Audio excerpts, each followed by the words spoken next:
বলিউডের প্রবীণ অভিনেতা ধর্মেন্দ্রর শারীরিক অবস্থা নিয়ে বেশ কিছুদিন ধরেই সরগরম নেট দুনিয়া। এরই মধ্যে সোমবার রাত থেকে তার মৃত্যুর ভুয়া খবর ঝড়ের গতিতে ছড়িয়ে পড়ে গণমাধ্যমে। তবে সেই মৃত্যুগুজব উড়িয়ে দিয়ে সোশ্যাল মিডিয়ায় ক্ষোভ প্রকাশ করেছেন স্ত্রী হেমা মালিনী ও মেয়ে এশা দেওয়াল।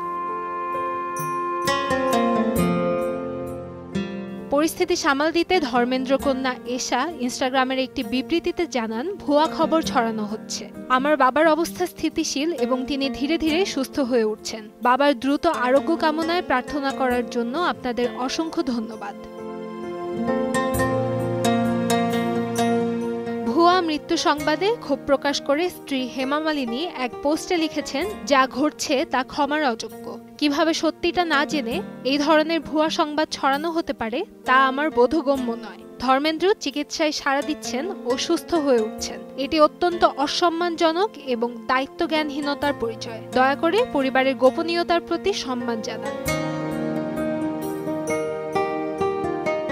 বার্ধক্যজনিত সমস্যা ও শ্বাসকষ্ট নিয়ে গত সপ্তাহে মুম্বাইয়ের ব্রিচ ক্যান্ডি হাসপাতালে ভর্তি হন ৮৯ বছর বয়সী ধর্মেন্দ্র। গতকাল আইসিইউতে ভেন্টিলেটর সাপোর্টে নিবিড় পর্যবেক্ষণে রাখা হয়েছে তাকে। সোমবার সন্ধ্যায় শারীরিক অবস্থার অবনতি হলে পরিবারের সদস্যরা দ্রুত হাসপাতালে পৌঁছান। গভীর রাতে তাকে দেখতে যান শাহরুখ খান, তার ছেলে আরিয়ান খান সহ আরও অনেক বলিউড তারকা।